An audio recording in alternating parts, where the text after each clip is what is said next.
take you down the strip.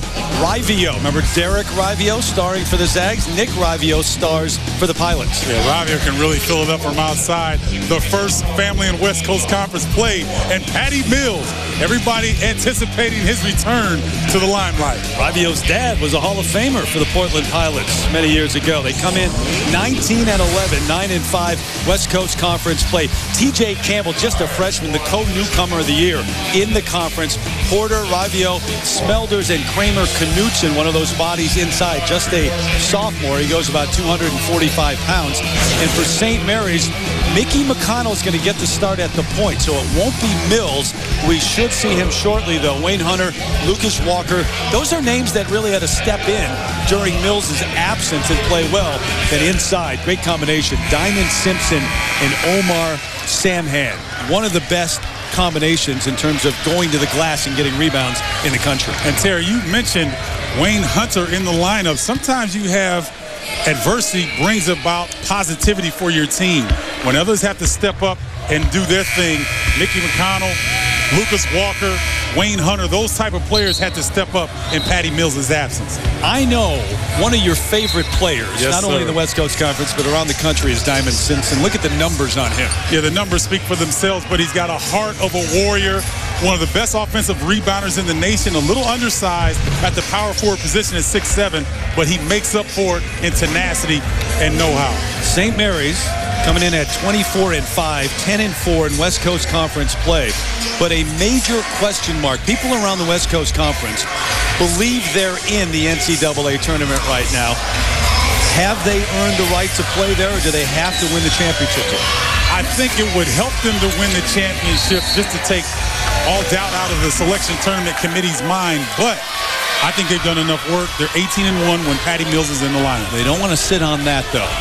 Just about set to get underway here for semifinal number 2 in Vegas, and it's St. Mary's and Mickey McConnell controlling the opening tip. 1-1. They split the regular season 2 games. At Portland, it was Portland 84-66. St. Mary's at home 77-65. But that first game in Portland was the first full game without Mills, coming off that Gonzaga game. Steve Lavin graciously joining us now here courtside. There's the miss and the foul on the opening rebound. So Portland takes over their first trip down the floor. There is Patty Mills. I was always better as a 6th man coming off the bench. You like to survey the game a little bit and get a feel, right? The starting never really appealed to me. I got you. I like Patty Mills. I like to watch things integrate slowly with the team. You're in before Mills tonight. Smelders. Wish I had a game like him. Wayne Hunter, the guy who picked up the foul at the other end. Side to side, back and forward. TJ Campbell, the junior from Phoenix, Arizona, a first-year player, not a freshman, but a first-year player, the co-newcomer of the year, and a first-team All-West Coast Conference. Rivio lets it fly, a deep 3 to start. Well, it's so difficult to defend the Pilots because at any time from NBA range, they can elevate and hurt you from three-point land. Samhan, who is a good passer out of the post, guys, and they do not double-team him on the opening possession, the second possession of the game. Now you double him, and you make it easier to make that pass out of the post. Great anticipation by Diamond Simpson, then the run out. Casual passes on the perimeter. Without that velocity, easy to get picked off. Simpson, the senior from Hayward, California, right up the road from Moraga, where St. Mary's is, averaging a double-double, 14 points, 11 rebounds. See Lucas Walker right there, closing in on Rivio. Not going to let him catch and shoot like he did the first time. Inside out they go. Rivio averages over 6 rebounds a game, too. The best guy at the guard spot on the glass in the conference. Watch Diamond Simpson here. Gets a great break. Anticipation. Gets that hand out there. The easy run out. Flush. Second team foul. As you see, Simpson taking it up the floor. He and Omar Samhan throughout the year, if not the best duo on the glass, the second best right now. The Beat and Adrian from UConn have more rebounds combined, but they do a lot of damage in the interior. Wayne Hunter stops and pops. Tell you what, if Wayne Hunter can get some three-point opportunities like that, St. Mary's going to be tough to beat. Well, Hunter gives him that athleticism, a little bit of defense, aggressiveness. Yet adds to the depth of this very talented St. Mary's club. Shooter's roll for T.J. Campbell.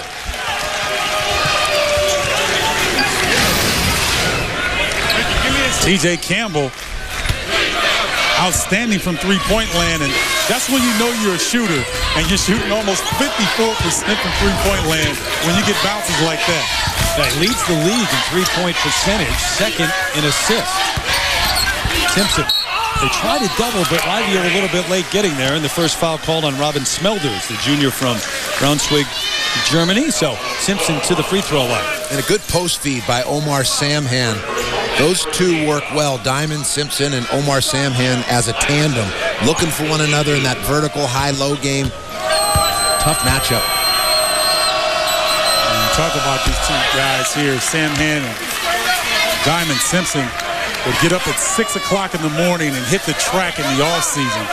Omar Samhan, similar to John Bryant of Santa Clara, lost a lot of weight and has worked himself into being a player. He's got the close cropped look right now. He's had a number of different hairstyles throughout his college career. The 1950s Schlitzky. Yeah, he does. Stop and pop along the baseline. Nick Rivio, the junior from Vancouver, Washington. Number 4 scorer in the conference. Double down on Samhan. He gets it out to Simpson. The big fella showing some ball handling skills there. Backing the ball off the post.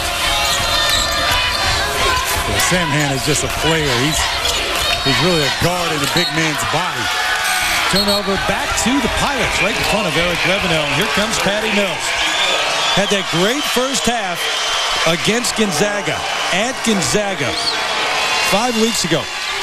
January 29th, had 18 points, 6 threes. They were up by 6. He goes out with a broken hand, and now some full court pressure from Patty. Hey, don't you love this? First thing, he gets up in T.J. Campbell defensively, letting Portland know that he's going to be here all night. They take him back door a little bit too tall for the 5'9", 190-pounder. Remember that game? And you and I were there, Stephen. 6 of 8 from three-point range. Went down on a drive right past Jeremy Pargo. Tried to give it a go. Coming out for the second half and just couldn't do it. You knew he tried. And we saw him gripping the basketball. He just threw it down in disgust. Simpson thought about it. Diamond, well, should have thought again, I guess. He's not going to take you outside that far very often. Luke Sigma, whose dad could play a little bit. Jack. Oh, you think? Man, one of the all-time greats. Got a move named after him on the block. And you know you're good when that happens. That's right. Mills gets his first bucket in 5 weeks. And 1. Welcome back, Patty. Look at the afterburners, the little fella. Diminutive in size, but a big ticker. The big Valentine, as Jimmy Dykes would say, our colleague. Timeout. Cheesy at times, over the top all the time. But he goes with it, and it works. And we're glad to be here. Our DiGiorno tournament summary for St. Mary's, 24-5, 10-4, CDRPI. The question mark is, and we've talked about this, as they added a game for Eastern Washington. We'll talk more about that. That'll be Friday. Are they in or not? I think they're in. You know, the strength of schedule is tough because they play in the West Coast Conference, and Loyola Marymount is down, Pepperdine is down, and so you can't control who's in your conference. But I think they've done enough in the non-conference schedule with this young man on the squad, 18-1 when he plays. I think they've shown the committee that they're one of the top 65 in the country. Glad you think so? I think they're in as well because the selection committee says the criteria of the injury always factored in. They could have 29 wins, possibly even 30 wins if Patty Mills hadn't been injured. Talk more about that with the commissioner of the West Coast Conference. Just a few moments, Jamie Zaminovich will join us. The non-BCS leagues, it's not a great year for them in terms of more than one in the NCAA tournament. Kramer Knutson, a tough go over Omar Samhan.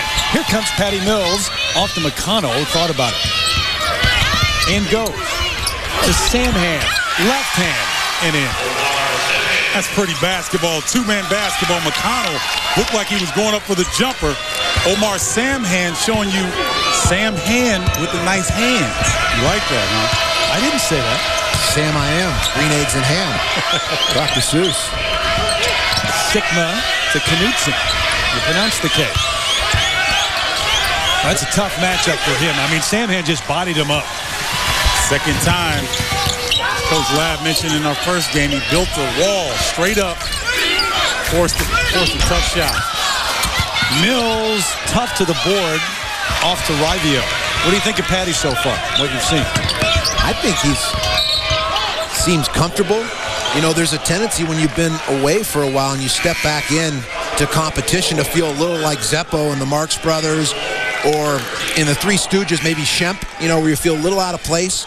Not quite the real Stooge. No. Right. You know, not Larry, Moe, or Curly, or Chico Groucho and Harpo. And so, you know, he doesn't look like Shemp, and he doesn't look like doesn't Zeppo look like either. Curly. Doesn't look like any of them.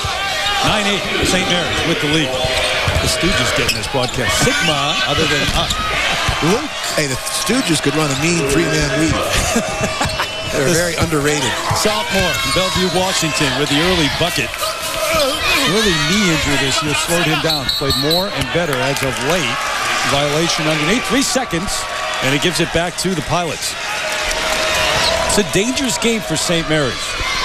Eric Revenue's club not only can shoot the three, but it's a team that was 9-5 in league play this year. Well, they've got nice balance inside with Smelders and Knutson, even though they haven't shown that thus far.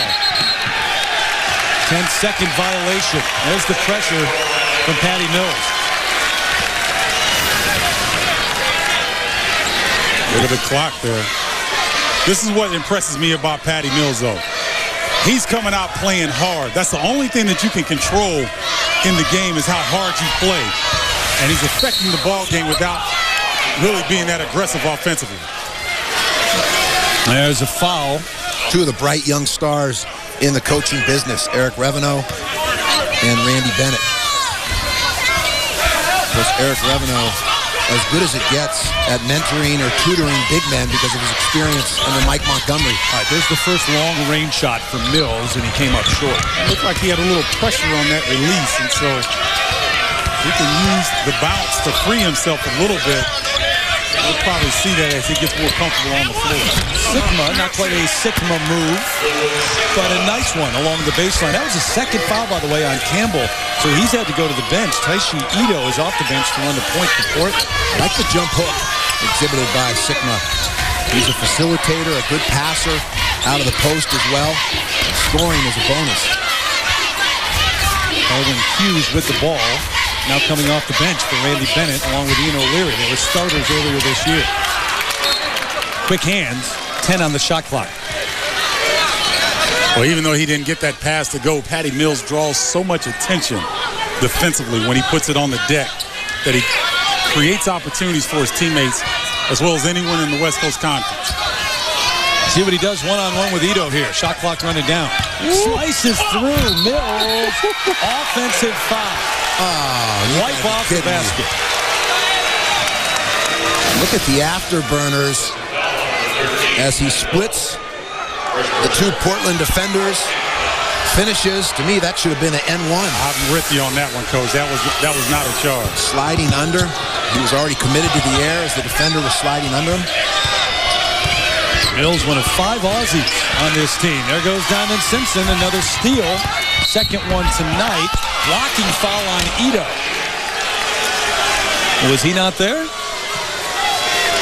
Wow. Taishi Ito from Japan, a junior. Looked to have position, but it goes against him in Portland and Simpson at the line.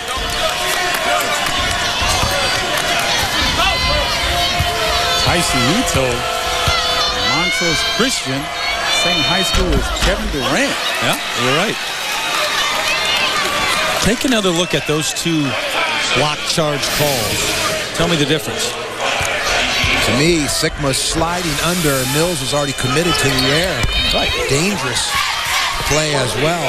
That should have been the N1, a chance for an old-fashioned three-point play. And then I thought Ito got steamrolled. That one should have been the charge. St. Mary's, though, not taking advantage at the free throw line. They're just 1 of 5 from the line. DJ Porter, sophomore from Layton, Utah. Doesn't do much of that. Only had 3 3-pointers on the year. DJ Porter is starting to come on as the season has progressed. Larry, that was a deep three right in front of Eric Reveneau. Senior from Woodland, California. The game kind of settling in right now to a rhythm. Stoll, who can shoot it off the bench for Portland. Well, Terry, we talked about Ian O'Leary being sort of a lost position in college basketball, the 6'7" 3-man. Yeah. So you see a lot of 3-guard offenses lately, but old school 3-man at his size. Hughes to Simpson, diamond little slingshot from 18 feet. Samhan the rebound, wipe off the bucket, it doesn't count. Omar doing some work on the offensive glass. He and Simpson normally do, but trying to talk about the seeding and as it relates to your conference, St. Mary's and Gonzaga, where you see them and build the case in terms of their seeds. Well, certainly based on our first game tonight, Gonzaga is peaking at the right time. I'm not sure there are many teams that would have certainly beaten them tonight. They were a buzzsaw. So, we're hoping Gonzaga is going to be a top half seed, and we think St. Mary's is a strong at-large candidate as well. Jamie, you suffered some key injuries throughout the season. Brandon Johnson in San Diego and Patty Mills, St. Mary's.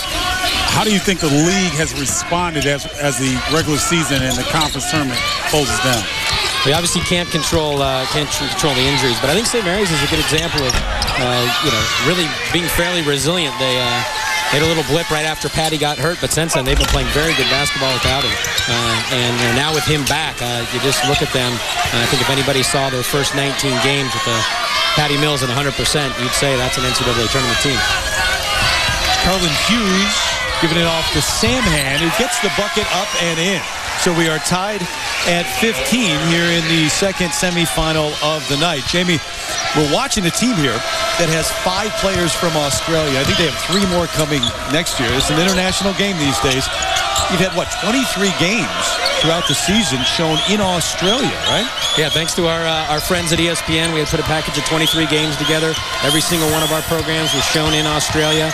That's just hopefully the start for us. We also have a number of Canadian players. We're looking at Canadian distribution. So it's a global game, as the NBA has proven. And we've had some success recruiting internationally, so we'd like to get some exposure there. Rivio, as the shot clock's running down, couldn't draw the foul. They didn't call it. Mills on the right, filling the lane. Patty gives it back. Samhan, if that had gone in, come on.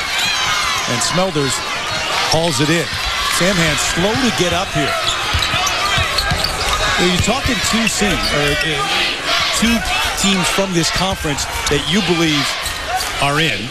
And Coach Lavin and Stephen Bardo also believe the same things. But a tough year for non-BCS leagues. And to say you got 2 teams in, if that happens, that'd be a positive, huh? Well, like any of our brethren that are non-BCS leagues, multiple bid is what it's about for us. As soon as you have multiple bids in your conference, they're talking about your conference. You can recruit to your conference. That helps out all of our programs. And we do believe that we have 2 at-large worthy teams, especially with a healthy Patty Mills. Again, if you saw St. Mary's play, especially with him healthy, I think it'd be hard to keep them out of the tournament.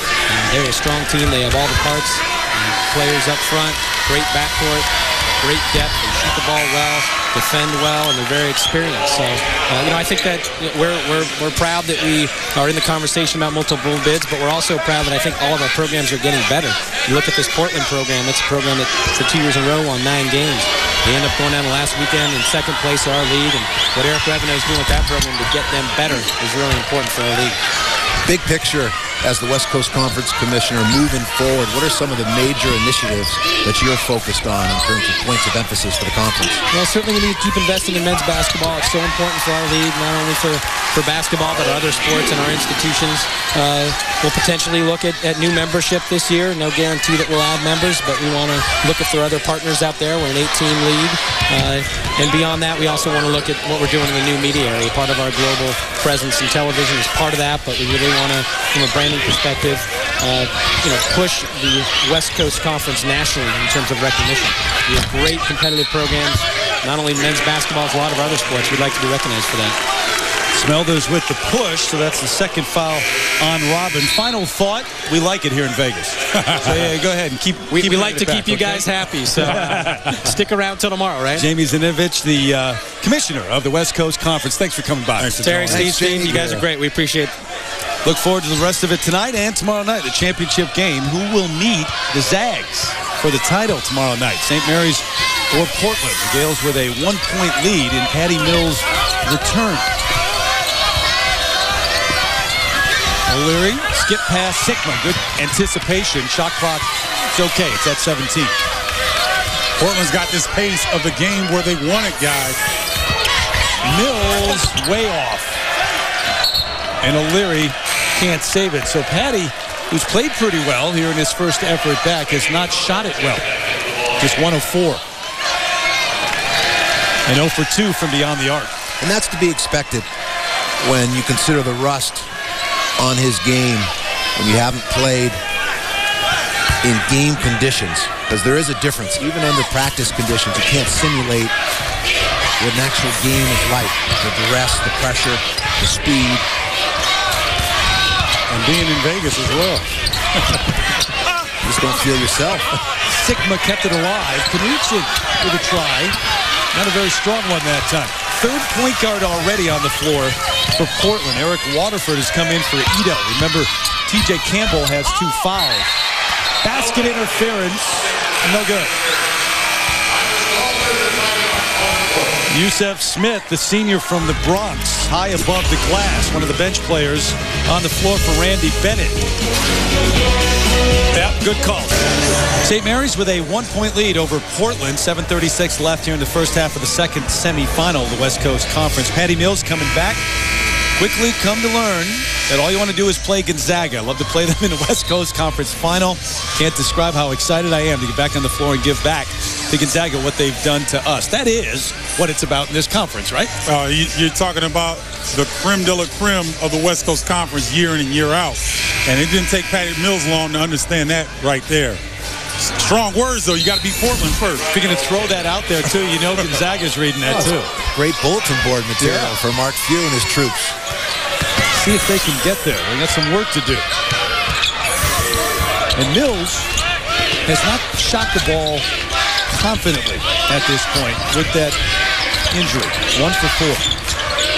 Jared Stoll, who is a three-point shooter off the Sigma. Portland running some flex offense, trying to keep it tight inside of the three-point line. Continuity offense that goes from side to side. Well, and that flex offense allows for the big men after they screen to duck in and carve out some space, get low to the ground for those post catches, puts teams in a bind. What did Patty have on there? A little heat? Certainly not ice. There it is. Stoll can shoot it. The sophomore from Marysville, Washington. He's had 84 threes on the year. A rangy, athletic, very intelligent basketball player and the ability to make shots. Diamond working inside. Nope, they made it tough. Little zone defense there by the Pilots. They'll mix it.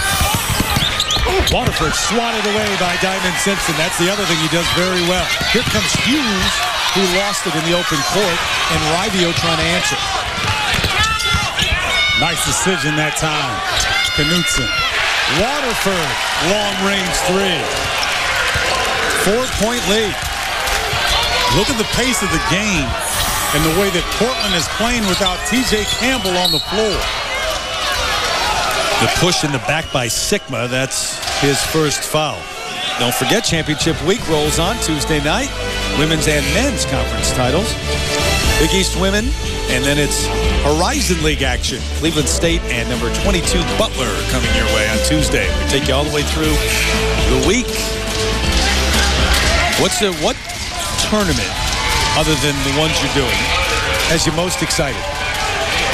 I would say the one that could be the most unpredictable is the SEC. Supposedly a down year, but there's LSU, Kentucky fighting for their lives, Florida on the bubble. You look at an Auburn team that's got 21 wins on the season. South Carolina has been in plenty of the bubble talk. And last year, Georgia won 4 games in 3 days to take that title. And I think Tennessee is a very dangerous team. You look at their personnel, Scotty Hopson and company, Bruce Pearl's pressure, defense, Cruz and Chisholm down low. They're well-tested. They played a tough schedule. Wouldn't want to draw them early in the NCAA tournament as a reward for a good season. They are bloodied but unbowed. You know, Texas was a team you threw in like them over the past couple of weeks. How about what's happened in the Big 12, huh? With Oklahoma in the last week and a half? Yeah, they seem to be coming apart at the wrong time. Oklahoma State really pushing them to the brink yesterday. And think about what Travis Ford has done with Oklahoma State here in the last couple of weeks. I know, you're right. Walking violation. Wayne Hunter took the extra step before putting it on the deck. So the 4-point lead for the Pilots and the ball.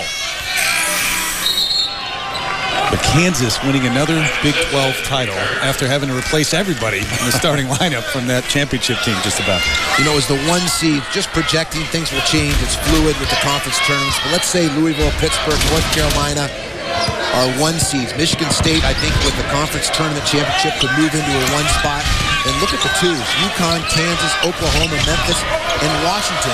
If they can win the Pac-10 conference tournament, could move up. If some of the teams ahead get bumped out early to a possible 2. John Hegarty, he goes 7 feet, 320 pounds in the turnover. 5 tickets punched already. The title games and championships, tournaments. Louisville, Lake. That was a good one. And 96-88, but that was a nip and tuck game down the stretch, back and forth. Yeah, I'm a proponent that teams that can give up 80 to 90 points in a regular season game may not do too well in the NCAA tournament because offense sells tickets, but defense wins championships. All right, there's your first long-range shot from Patty Mills.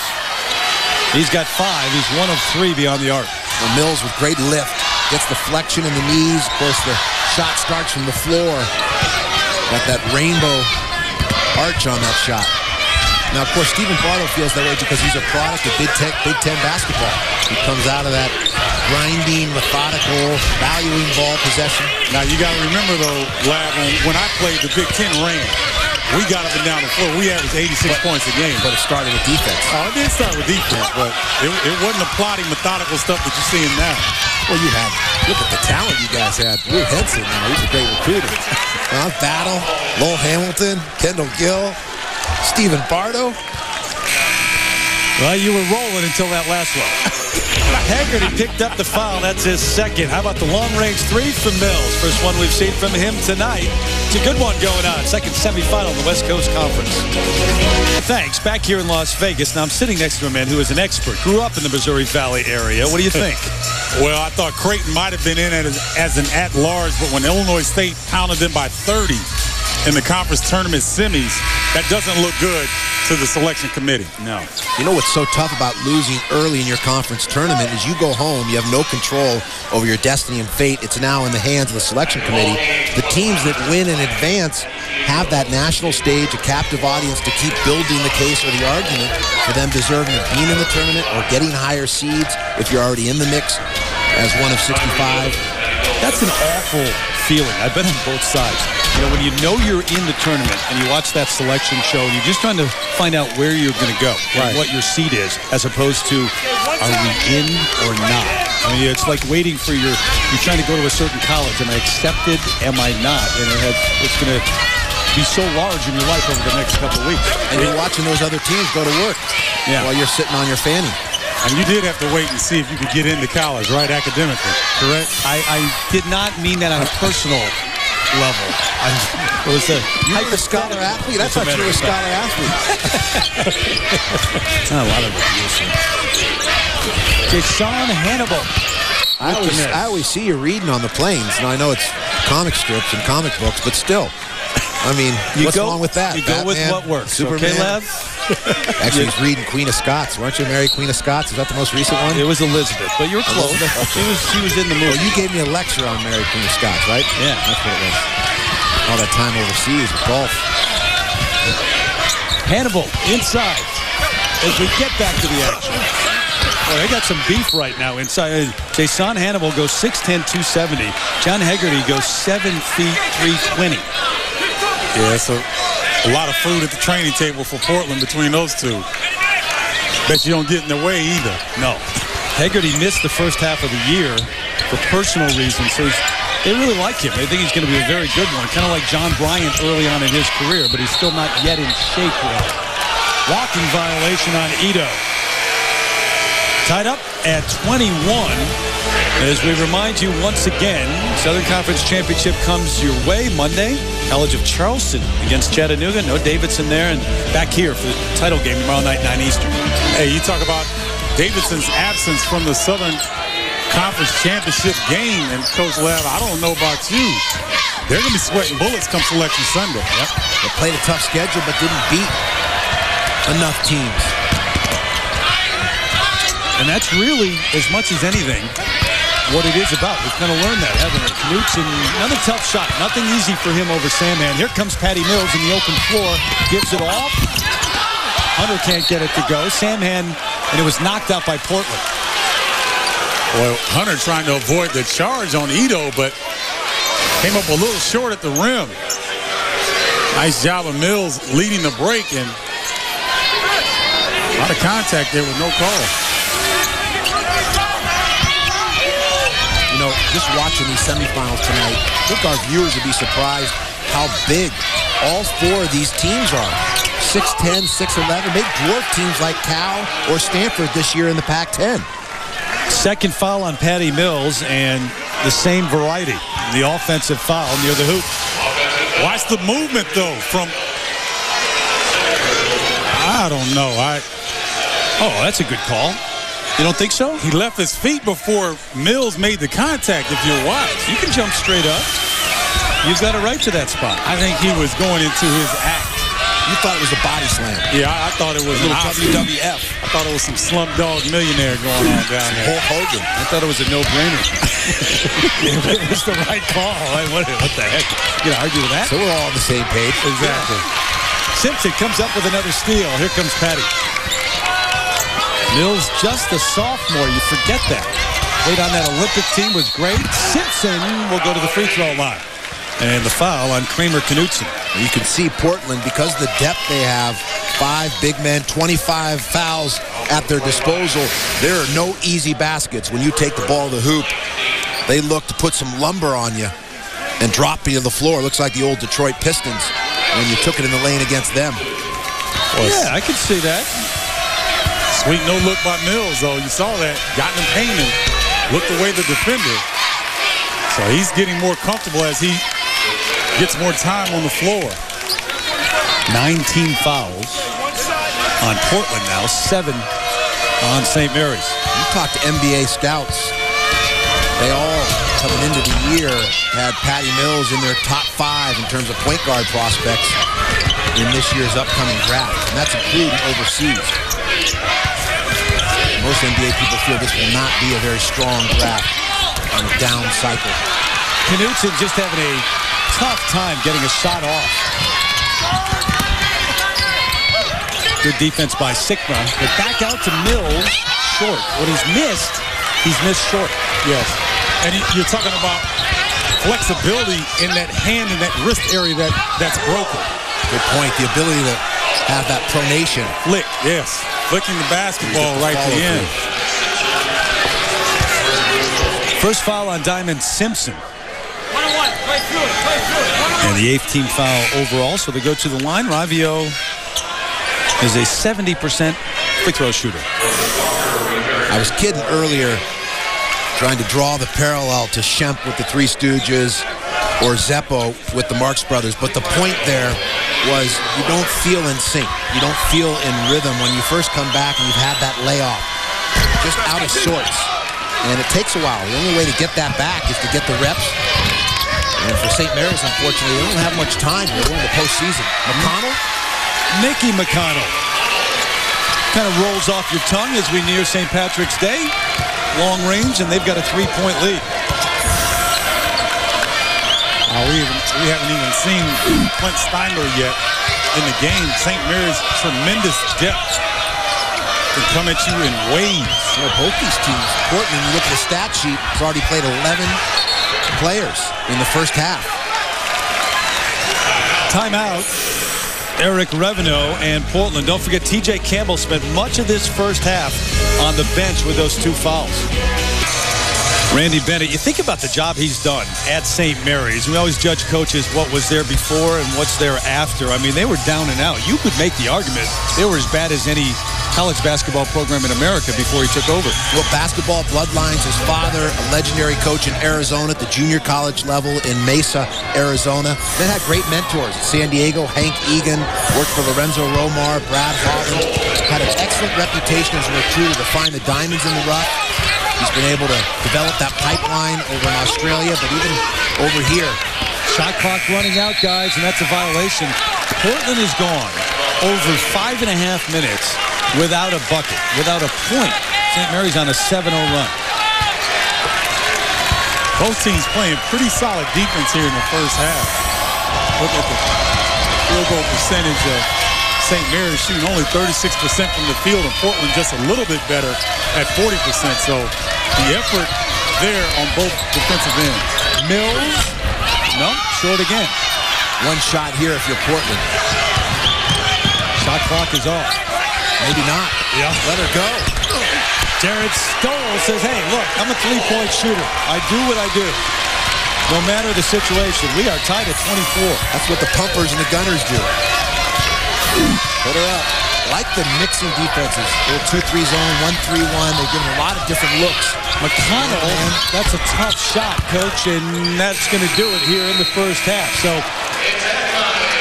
we've played one half of basketball in the second semifinal, and we are all tied at 24. Rivio with 6 points.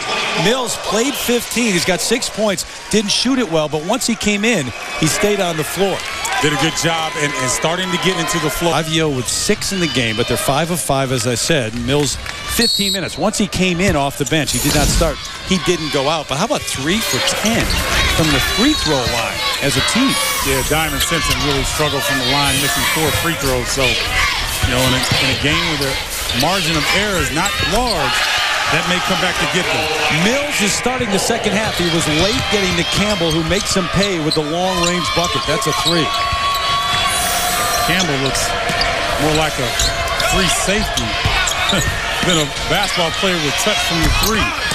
Samhan, a tough shot. Good defense by Knutson. Here come the Pilots. No chance for that. Tipped out. It'll stay at this end.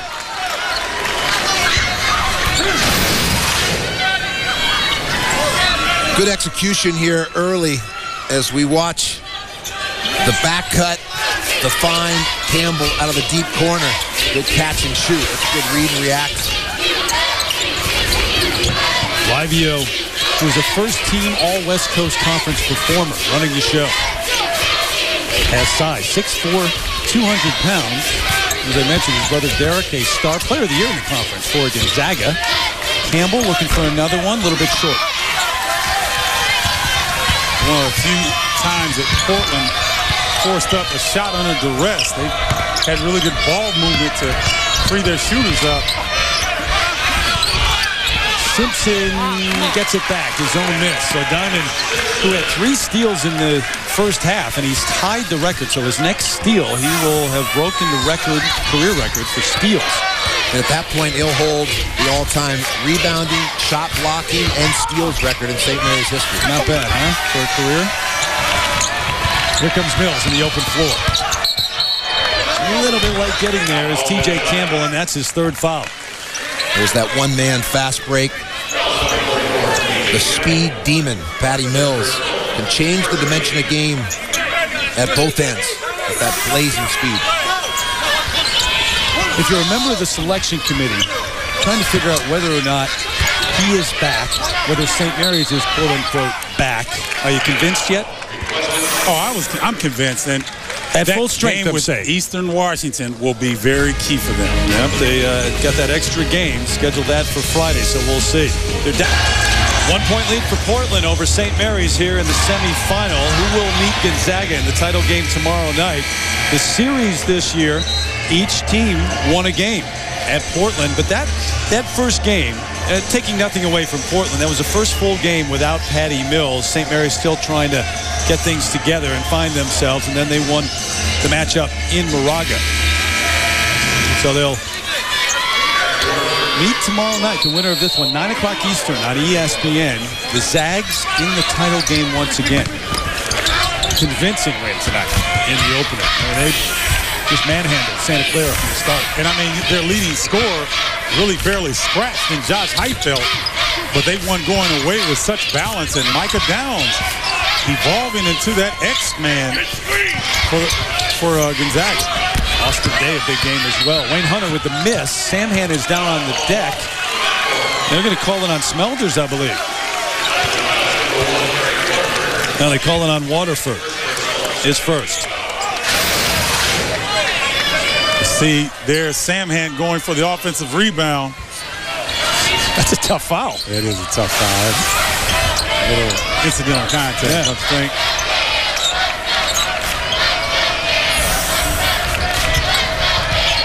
Zone defense has been effective, Coach? Yeah, they've mixed their defense as well. Different looks. You know, the zone defense keeps the bigs under the basket where they can rebound. It has the guards out front to start to break in their lanes. Keeps opponents off the foul line. Keeps you out of foul trouble. There's a lot of positives. That's why guys like Chaney and Jim Boeheim over the years have stayed with it, had great careers in that zone defense. Right in front of his coach, Waterford steps on the line and turns it over. It also shows some flexibility in Eric Revenue. You know, he'd prefer to play all man-to-man defense, but he adapts, he adjusts. He's going to play what's going to put his team in the best possible position to be competitive and win. That's always a mark of a guy who can coach to his talent. That's a great sign for a young coach. Samhan can't get the roll. Here comes Rivio, one of the better rebounding guards in the country, leading the break. Waterford, it's one of Revenue jokes. We tell Rivio he can't put it on the deck unless he gets the rebound. So that's why he goes to the glass heart. Little incentive. Put the parrot out there. Yeah. What a family. When you consider his brother, his father, the DNA of basketball, and all in the West Coast Conference. His dad at Portland, Rick Ravio. Gonzaga. Yep, he's played for Jack Avina, legendary West Coast Conference coach at Portland. He was teammates with Darwin Cook. Great move. Nick Ravio, the junior from Vancouver, Washington, all the way in. And a three-point lead. St. Mary's has not established a go-to player on the offensive end thus far.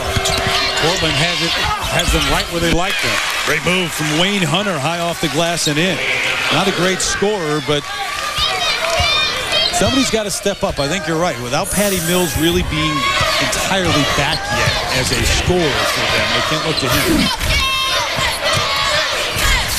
It's tough in mid-season to continually retool and have players step into new roles. One thing to do that from season to season, but in the course of a year, that's tough to do. Hunter and the reach-in foul on Kramer Knutson. That's his second. So Hunter will go to the free throw line when we come back, forcing the issue. Rivio doing the same at the Pilots, and good little crossover right past Patty Mills. It has not been a great shooting night for St. Mary's, shooting 31%. They're 3 of 11 from three-point range and 3 of 10 from the foul line, but they just trail by 1 to Portland. And we mentioned Nick Rivio and that great basketball family, Lev. Well, Rick Ravio, as I said, played for Jack Avina for the Portland Pilots. Of course, Derek Rivio, the ability to knock down shots from all distance. And Nick got the strength, very stout, strong, likes to put it on the deck and create. Rick, the single-season record for scoring. Derek led college basketball and free throw shooting and was the player of the year, as I said, in the West Coast Conference, and now Nick leading Portland in scoring. It's quite a family lineage We call them the first family of the West Coast Conference. And boy, how proud is their father? You would imagine, right? Man, having two young sons come through in different schools and leave their mark. So, Ravio family well represented. Hunter trying to turn things around at the free throw line. Gets both of them. So the lead in the hands of the Gales now. A little more pressure from St. Mary's defensively, and too much, I guess. Yusef Smith called on the reach. When you look at Randy Bennett, he's not upset with Yusef and his effort. It's just you want your players to be a little bit smarter, especially here in the second half. Neither team really in foul trouble, but you don't want to waste those out on the floor. Well, it's a good distinction. It's one thing to raise the level of intensity, but you have to maintain the intelligence or the defensive discipline. We always think about offensive discipline, patience, and shot selection, but there's also defensive discipline. Staying down, not going for shot fakes, not reaching. Livio, Hegarty inside, all 320 pounds of him, and Samhan can't stop him. The foul on Omar. And that's his first. So Hegarty to the free throw line. Championship week rolling on Tuesday. Big East Women's Championship coming your way, 7 Eastern. And then at 9 o'clock Eastern, the nightcap from the Horizon League, the title game between Cleveland State and number 22 Butler. Quietly, Gary Waters has elevated Cleveland State back into a perennial challenger of Butler. They were in that game that we did last year, Terry. Yep. Well, that's his power base, too, in the Midwest. Built that Kent State basketball program and went to Rutgers, didn't have as much success. Don't think he was as natural a fit in the Big East or the region of the country back there, but now in his power base is reloaded. Livio let the defense go right by him, had the patience, and then able to knock down the 12-footer. Man, I like watching these guys play. Livio and Derek Ravio, we got a pleasure of watching him at Gonzaga. They're so smart. They got a little bit of old school in them. Carlin Hughes, another player from Australia. Long range. St. Mary's back on top. Guys, this has the makings of a heck of a finish here. Well, both teams know one another so well, so a little bit of a chess match here in the changing defenses and probing or looking for sets offensively where you can get a good look. Hegarty fade away. How about the big fella? Strutting down the court now. Like it was automatic. Styling. Like, it's what I do. I got this. Get me the rock, fellas. Comes out to guard Mills. Ooh, almost had his pocket picked. Got it back, though.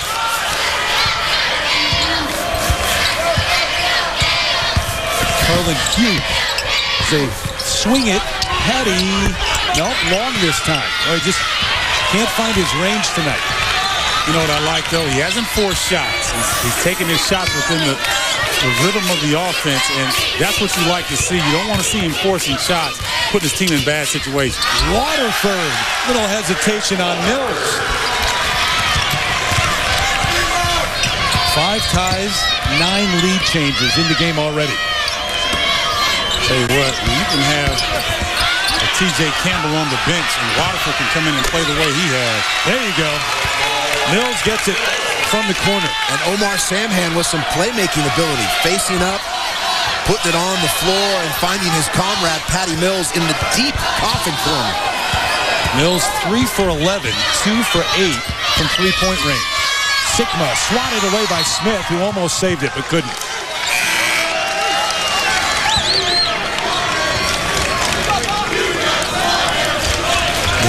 The size of St. Mary's, as Lav mentioned earlier. Yusef Smith comes off the bench at 6'8", shot blocking ability. Samhan up front. Ben Allen, who we haven't seen, is 6'11", a transfer from Indiana. No, the size of these West Coast Conference teams in the semifinals are right there with Big Ten and Pac-10. Bigger than the Pac-10. Livio quickly to the hoop. And the lead once again in the hands of the Pilots. And Livio is stronger than his brother Derek was. And is wise or prudent to take it to the bucket where his strength and length can be a factor. They're trying to get it to Diamond Simpson, who just came back in. Now he sets the screen for Hughes and works around that. Back to Diamond and the foul. They'll go to the free throw line.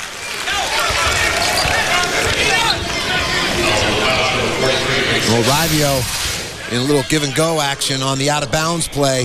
Inbounds and then just cuts to the hoop. Gets the handoff and finishes at the rim. Was a strong finish, wasn't it? Much bigger than his brother, too. Goes 6'4", 200 pounds. Second foul on Luke Sigma. Sending Diamond to the line and gets the roll. Here the quick hands defensively. Comes over from the weak side. 8 points, 8 rebounds for Diamond Simpson. The lead back to St. Mary's. Diamond Simpson could start shooting out of a phone booth. Boy, his shot is flat. He put a little bit of arc on that shot. Tortilla flats or pancake. They get the flexion in the knees. The lift. Nice lob. Knutson, no backdoor help. Backside help. That's drilled every day in practice. The pin, the seal, the lead pass right over the top where the big man can catch, not have to bounce and finish. Smith going to work at this end on Sigma, who held his ground, and he's called for the foul. That'll be 3 on Luke Sigma. So Sanhan out on the floor for St. Mary's. TJ Campbell's been off the floor with the 3 fouls for the Pilots. Backside emptied out by Portland. Great offensive execution. And some precise offensive execution by Portland here in the second half, and in particular in the post. Well devised by Eric Reveneau. Take a look here as we roll offensively. You're going to see double post action, but freeze it. Right here, Sigma is going to come to the high post area, which is going to clear out the backside. And now freeze it. Look here. Inside. Perfect lead pass over the top. No help side defender for the easy finish. That is well devised, executed, drilled every day in practice by a former postman, Eric Reveneau, who knows the finer points of post play. That's fundamental basketball. You think most players in college understand why they're asked to go from one post up to the high post area? Well, only if the head coach teaches the why, so they understand how the bigger picture is at work. You know, it's that balance of the part-whole teaching method. Right. Now, when all the parts follow through on their assignments, then the whole is better, whether it's defense or offense. St. Mary's shooting just 34% in the game, but a 1-point lead. Trying to get to that title game. Gonzaga has already won. They beat Santa Clara in the first semifinal tonight. So the title game tomorrow night, 9 o'clock Eastern on ESPN. Rivio to work. Almost had it taken away. He showed how strong he was. He knocked Ian O'Leary back, who is 230 pounds. So Rivio showing you a little bit of strength with the rock. Lets it fly. Yeah, he got it. Timeout. Portland.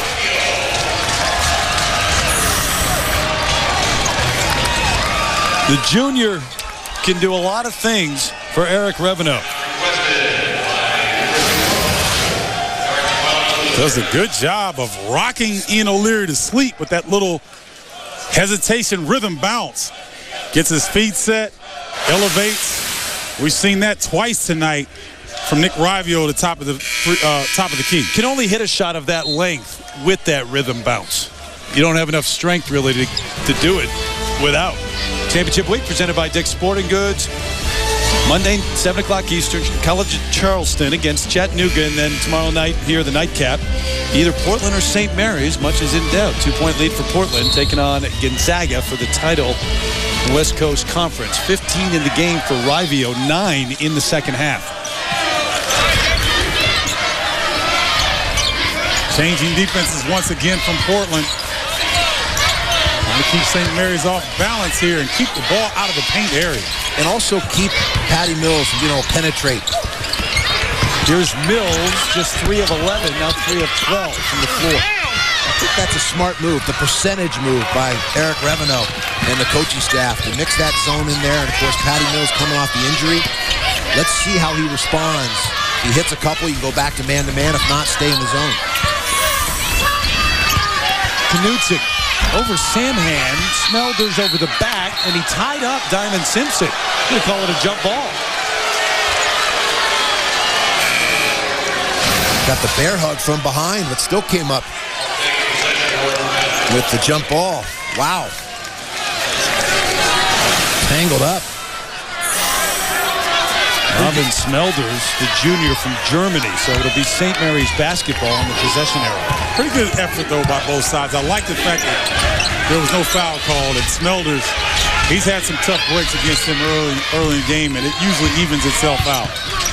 Samhan got it up there quickly. Omar with a strong move. Well, that's an example where that quick little crab dribble or spider dribble allowed him to get closer to the bucket for the high percentage look. We're tied up again, guys, at the 10-minute mark here. Only way Portland's going to make it to the NCAA tournament is to win the title. St. Mary's, you don't know. Smelders, tough shot. St. Mary's ball.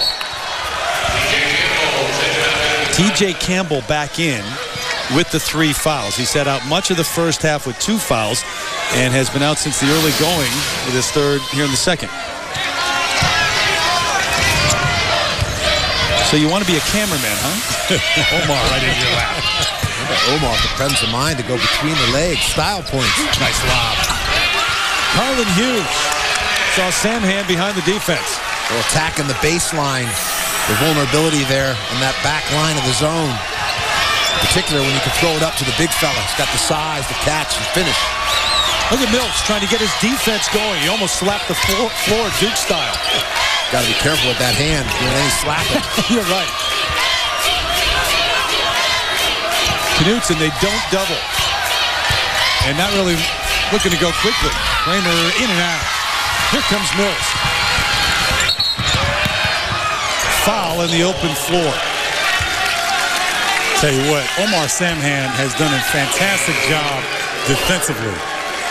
He's kept his body on Smelders and Knutson and made them go over the top. Don't bail them out.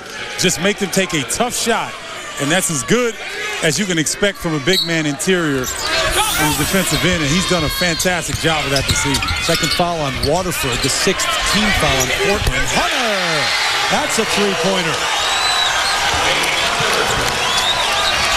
Probably they don't go and check that one. It looked like Hunter might have had his right foot on that green line. It's not the white line, it's the green line. Largest lead we've seen by either team in a while. 7-0 run by the Gales. Smelders lost it, got it back, reloaded, and it's in. Wow, a little Houdini. Now you see it, now you don't. Finish.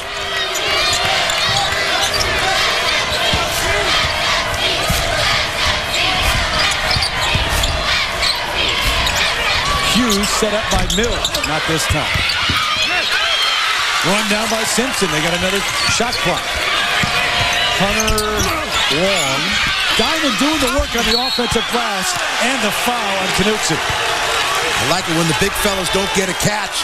They're just going to go get themselves a shot on their own. We got some extracurricular, guys. The nerves are frayed. We're in March, fellas. A lot at stake. Fighting for the postseason. Everyone wants to be one of those 65 dancing in March and watch the play under the hoop. Not for the faint of heart. You're going to see Simpson scrapping and fighting. Something he does so well. Cleaning up the garbage. Top rebounding team in the West Coast Conference, St. Mary's is, and especially on the offensive end. They're relentless. They are relentless, and this young man at the line is one of the best in the nation on the offensive glass at 6'7", but those long arms and that tenacious demeanor that he will not be denied when that ball goes on the rim.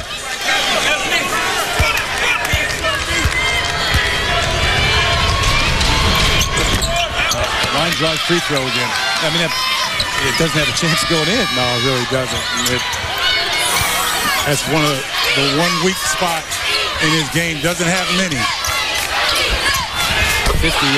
How about that one? TJ Campbell. Quick trigger, like a gunslinger. Campbell with 9 in the game. The lead down to 1 as Mills works around the screen. They don't double Samhan. That's been all throughout the game, and Omar makes him pay. That's just pretty basketball. Taking what the defense gives you, he felt his defender, felt the body, and faded away. That is pretty basketball. He got a double-double and a 3-point lead for the Gales. Oh, great anticipation. He just broke the record for steals at St. Mary's. Simpson hard into the basket support. Campbell brought him there. And that's the 4th on T.J. Campbell. Well, you see the long arm of the law. Diamond Simpson going in. I don't know about that call. Might have been clean. So you got 7:20 left. T.J. Campbell picks up his 4th foul. Do you play him? Do you sit him? You know, I'd play him in a zone defense. But Eric Revenue electing to go without his services. Watch Campbell here square the feet, the shot preparation. Excellent. That's one of the keys to being a great shooter, as both you know, is the mindset when you're off the ball and coming into the catch, getting those feet squared, being flexed or coiled so you're quicker, stronger, and faster into your shot. Do you sit Campbell? I sit him because Portland has done a really good job of keeping the game right where they want it. It's only been 3 or 4 points here or there. They've been fine without Campbell on the floor. They can bring him back with 4 minutes left and make their push. All can lose it right now, too. Yeah, all very good points. The reason I play him and go in his zone is there's no tomorrow, and I'd be concerned if St. Mary's gets distance to 8 or 9, and now there's no comeback. Smelders against Simpson. Porter kept it alive. Smelders the follow. Coach, you're looking good right now, though. Coach Bartlett, that M1 keeps him in the game. You're buying a little time. Diamond Simpson with the foul, so Smelders a chance for the old-fashioned 3. Well, this is what Portland does so well. They get great position, like the line of scrimmage in football in the basket area or the paint, and then they just beat you up down low, playing volleyball on the backboards. 77% free throw shooter, and he misses that one. Harlan Hughes before he can even look up, but he missed it. Boy, you've got to finish a point-blank range shot like that in transition. You don't get many runouts. When you have one, you need to convert. Nice sideline fast break that time by St. Mary's off the miss. Rivio without the bounce for rhythm. Misses. Mills right through that double. Gives it off to Diamond Simpson, and he gets fouled. There's the ability to drive and distribute by Patty Mills. He makes that look easy, splitting those defenders on the perimeter, knifing into the lane, and then wheeling and dealing. 3rd foul on Waterford as we get an update from Dari Noka in the studio right now. Dari?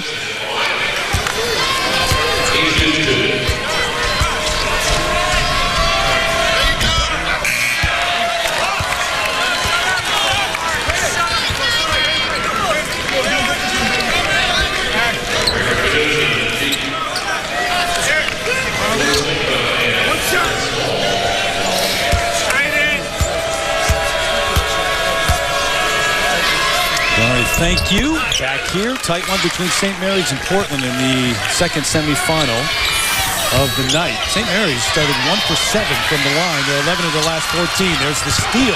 Another one for Simpson, the all-time leader. Well, Campbell out of the game. One less ball handler for Eric Revenue. Hughes to the left hand. Pretty move. Just the lane open.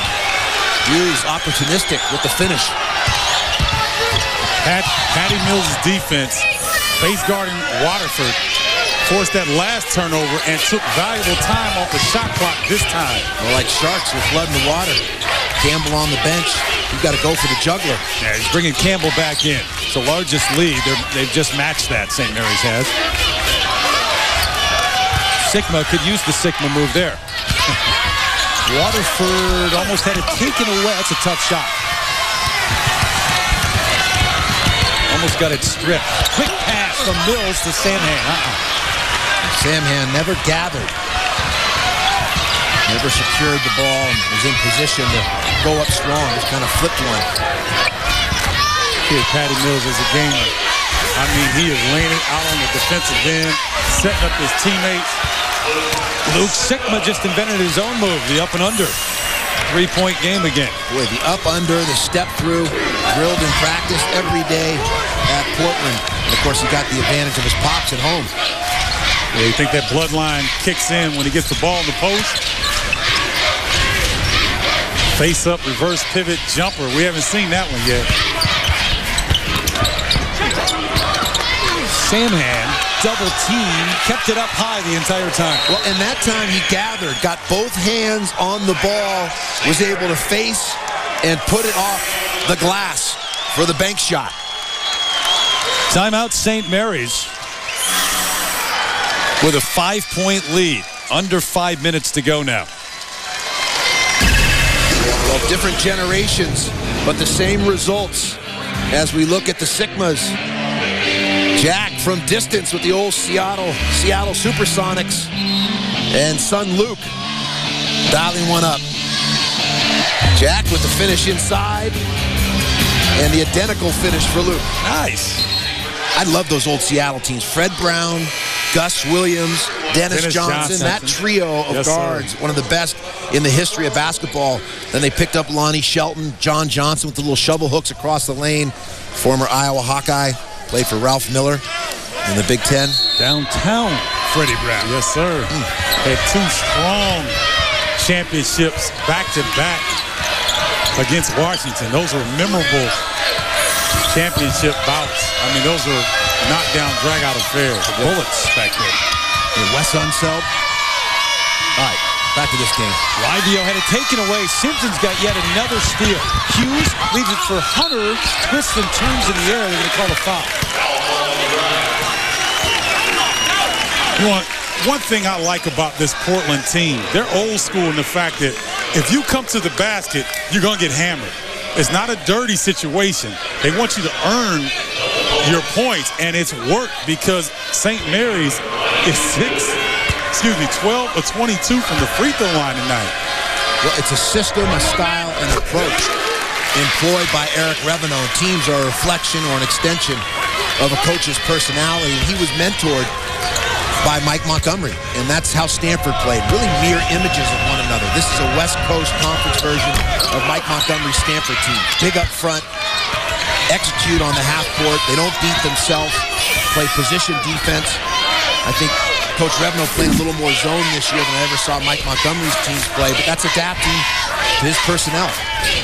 You know, as poorly as St. Mary's has shot at the free throw line, Portland, you saw that number 1 of 6. 6 free throws the entire game.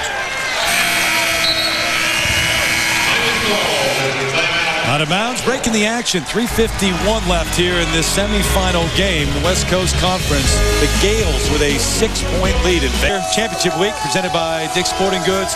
West Coast Conference semifinal, 6-point lead for St. Mary's, but Eric Revenon and the Pilots hanging in there. He came in with a plan to turn that program around. Like an architect with a blueprint, and he studied under some of the best, and you see here season by season as they've improved their win totals and began this year with a big win over the University of Washington, and that looks better and better as the Huskies won out the Pac-10 championship. So that helps their resume. They got to get it done here tonight inside of 4 minutes. Oh, to win 15 games this year, they've won 19. They were picked 6th in the conference. Into the title game, last time they were there, 96, and they won it. They won 1 title. So too for St. Mary's. They won in 97. Scramble on the floor. They get it to Mills. Patty kicking it off. Carlin Hughes, big impact in the second half, and that continues. As Wayne Hunter was scrambling on that sideline, came up with that loose ball. Those are the plays that get you to the championship round. Defining moments. Defining possessions. DJ Porter, there's the reach on Carlin Hughes. Watch Wayne Hunter over here. This is why you like upperclassmen. They've got a sense of urgency. Gets on the floor twice to come up with the loose ball. Good things happen when you leave that effort on the court. Led to a 3, St. Mary's 7 of 19. from beyond the arc tonight. Portland could use one right now. Campbell and the foul on Mills. Patty's third. Just the 5th team foul, though. So they'll take it out on the side. Down low, at least, along the baseline. They won't be shooting. There it is. So the 10 team fouls already on Portland. St. Mary's in the double bonus. You talk about domination on the glass. Simpson 14 rebounds. Samhan 11. 20 Butler, 12 now, 26 total. And Portland has a team 26 rebounds. Yep. Now the foul trouble that TJ Campbell had clearly affected Portland's opportunity tonight. But that doesn't take anything away from St. Mary's. It's a big possession right here as they milk the shot clock. Well, time and score situations, you have to understand Randy Bennett wants to get it under 10 seconds before he initiates his offense. Hughes waits. That is a difficult shot he just hit from the elbow. What a weapon. When McConnell and Hughes are feeling it with Patty Mills back in the mix, and then the big fellas down low, Simpson's versatility, and Omar Samhan, the big fella who's skilled. They are a tough team to match up with. Knutson trying to end an 8-0 run by the Gales, has it swatted out of bounds. Omar quicker than you think inside. Yeah, quick feet. The big fella from San Ramon Valley over in the East Bay in Northern California, the Bay Area.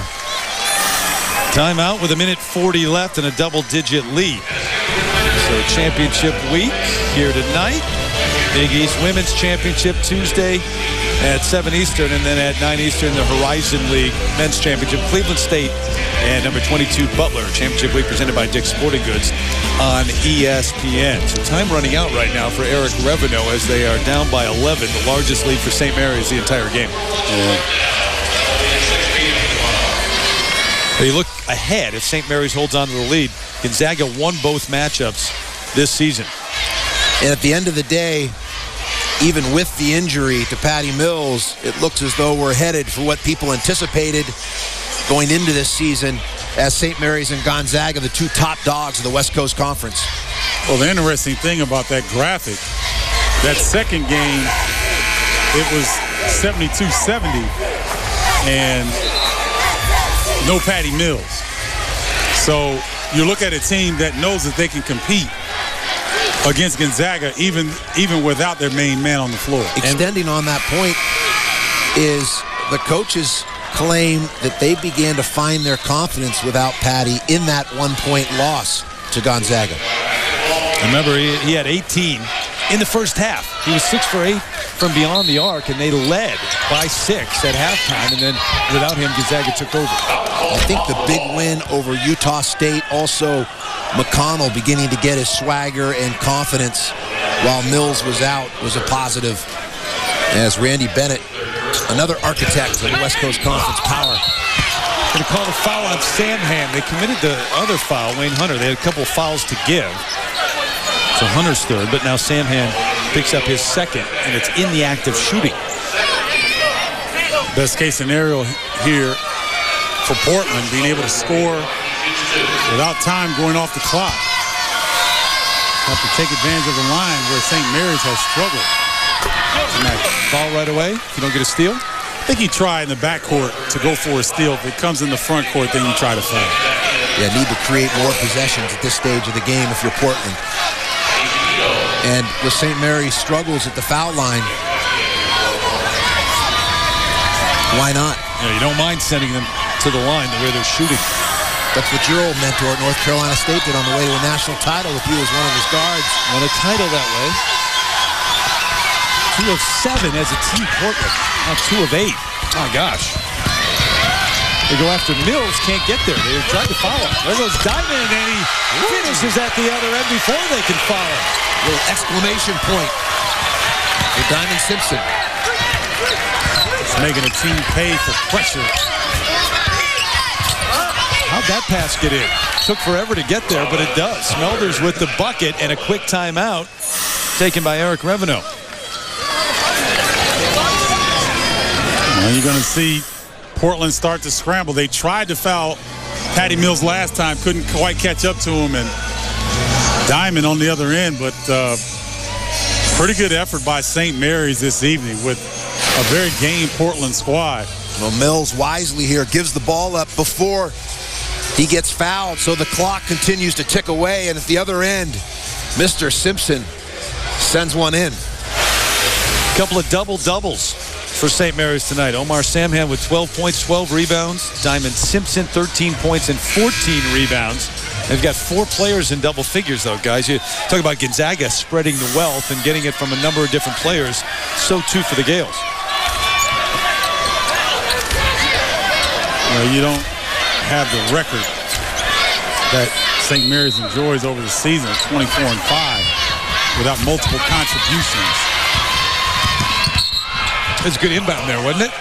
Yeah, great cut and the change of direction to create that lead, that target hand to throw to, and then open field like a running back, daylight in front.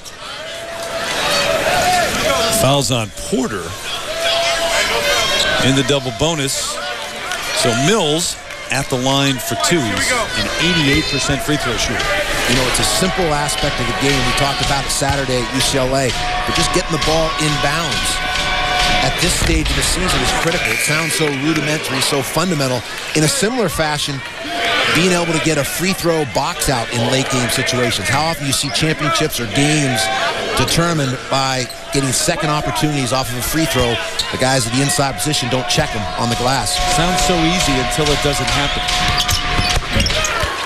Mills, who turned away before that was even in the bucket.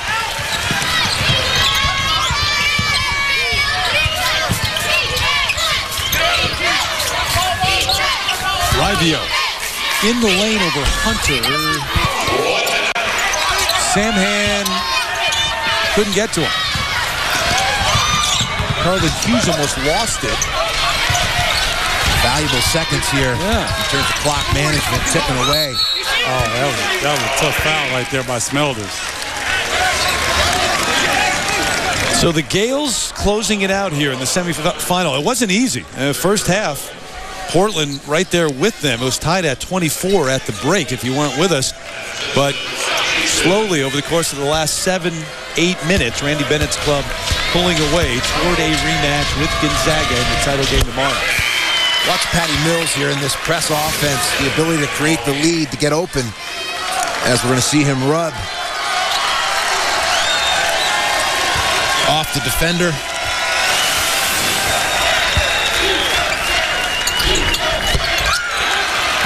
Back-to-back 20-win seasons for Randy Bennett. For the first time, Samhan goes to the bench. And they start to believe that they have this one wrapped up with 47.2. Closing moments of the second semifinal of the night here in Vegas, and St. Mary's with a 13-point lead. Campbell buys the 3.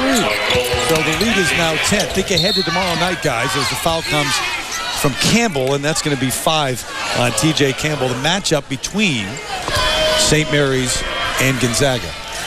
Well, you look at trying to defend, as we take a look at Patty Mills here on the thing. A little, okay, that's... A little acting, what's little that? Oscar? Yeah. And he kept his hands up. Right. He didn't put his hand down. Of course. But I think defensively, St. Mary's is going to have a devil of a time trying to match up with Gonzaga.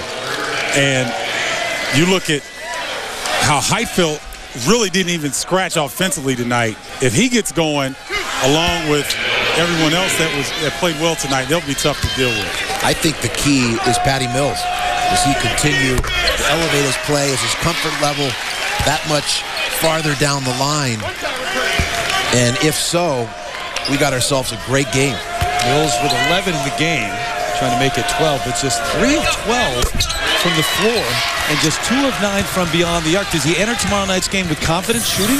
I think this was the big one. Get over the hump. You know, one in the bank now. Notch it up. Get your rest. Come back with a new perspective. They got the W. Bottom line is they're in the finals. Waterford the bucket, so it's a 10-point lead once again for the Gales. Gonzaga awfully impressive tonight, though. I think playing as well as I've seen them all year. And guys out in transition. Just boat racing. Yeah. They just boat race Santa Clara, no matter how you slice it. But they could do that to a lot of opponents. That's not a knock on Santa Clara.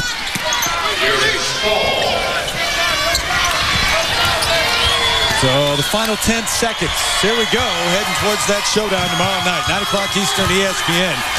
You've got the top 2 seeds in the West Coast Conference playing for the championship. Gonzaga against St. Mary's. Randy Bennett wiping the brow, saying it wasn't easy. And Eric Revenot, the coach of the year in the conference. But it's Bennett against Few in that title game, Lab. Well, 2 of the bright young coaches in all of college basketball in Randy Bennett and Mark Few. And, of course, Gonzaga, the dominant team for over a decade. But St. Mary's, a lot of spirit, playing well here late. And they've got Patty Mills,